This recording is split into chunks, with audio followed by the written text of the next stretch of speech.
5 seconds.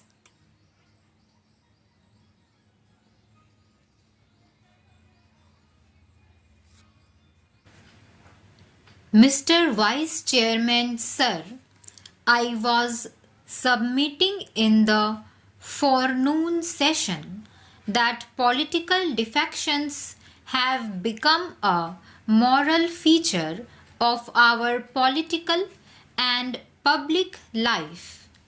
I hope after this Constitution Amendment Bill adopted, we will get rid of this bad thing which has been happening in our public life.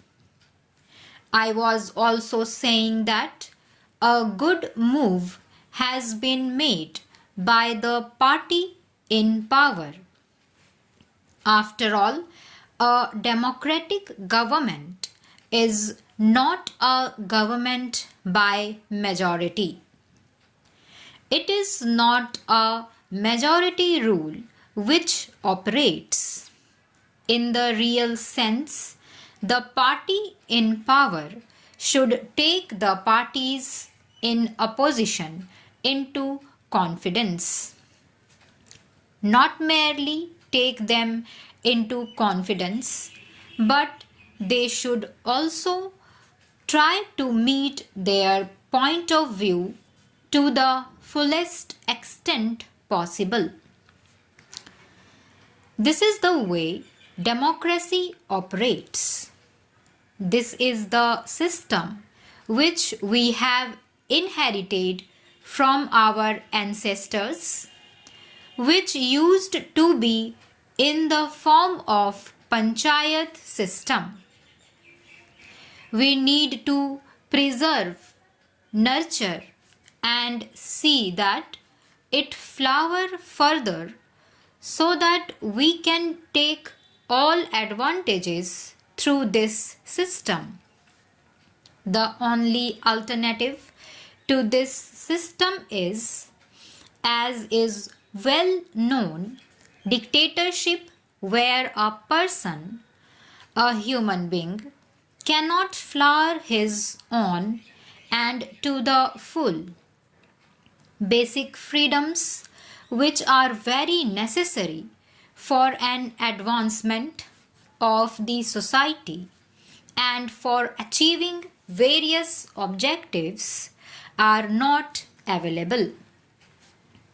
This defection has raised a matter of principle because it is a matter of morality in public life, in political life, which needs to be gone into. I know, sir, that this is something which has been happening in all countries, of course, democratic countries, and we have witnessed a number of incidents of this type. But I would submit along with that, it is just not right to defect. I think there is something more than that which also we should try to understand. A person leaves party for two reasons.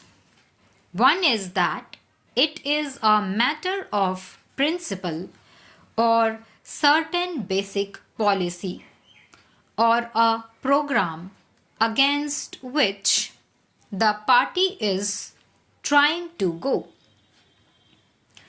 It might have been enshrined in the Constitution, in the policies and programs, but still the occasions do arise when the parties go against their very principles and policies.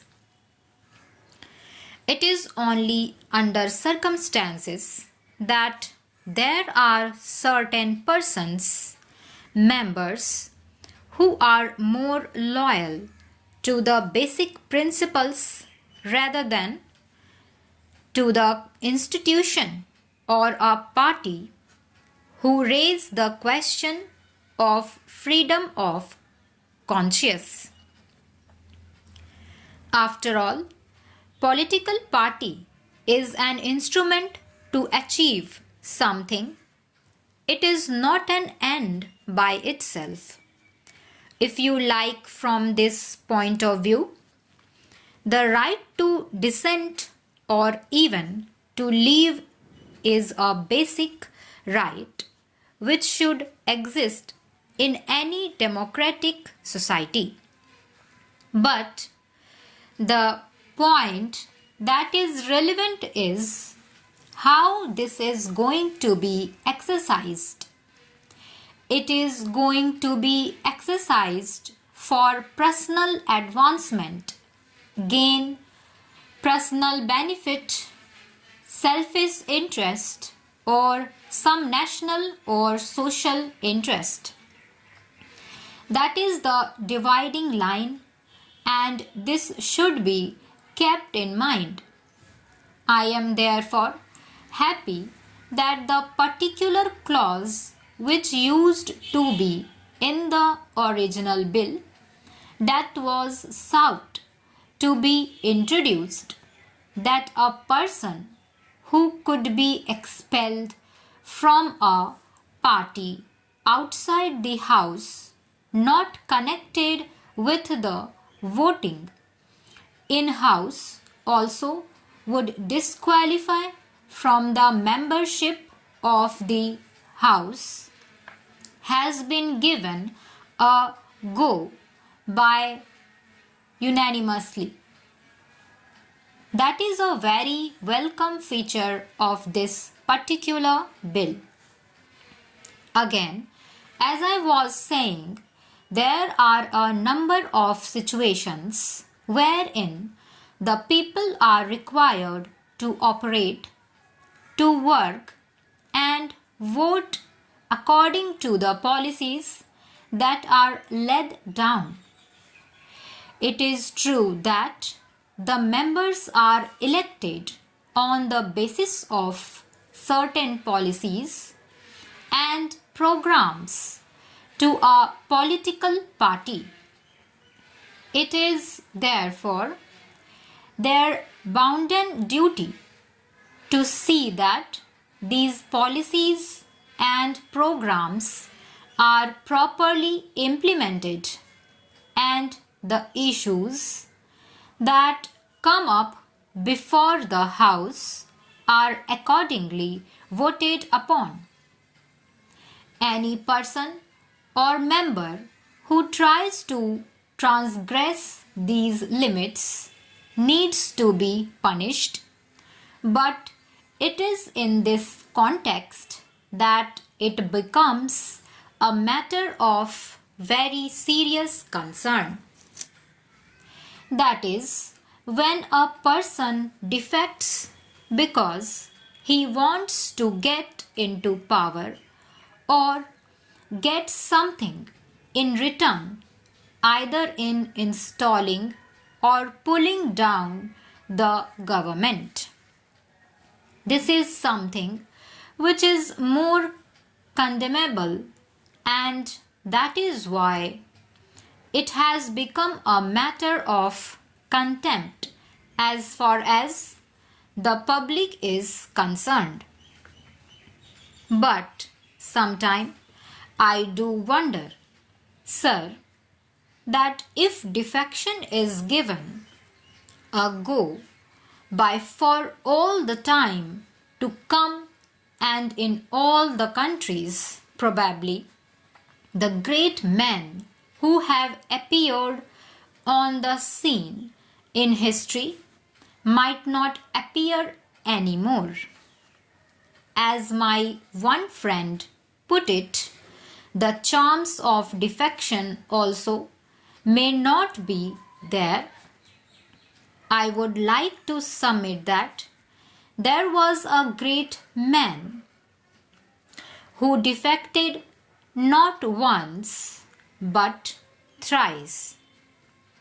He is one of the greatest men of that country.